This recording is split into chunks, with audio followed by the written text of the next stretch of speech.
yo tengo que ir al aeropuerto, ¿no? Sí. O pasa algo, hay que ir a médico, no puedo salir, ¿y qué hacer?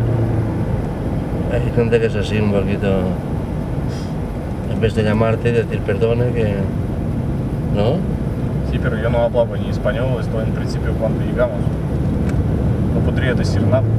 Ah, te lo podían explicar, ¿no? De alguna sé, forma. sí, sí. Enseñarte aquí nuestro... Bueno, con signos. Te acabas entendiendo si quieres. Sí.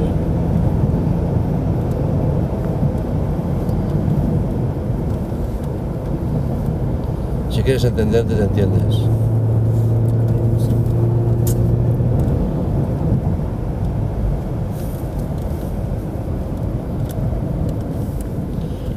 No corras tanto, que se pueden hacer daño.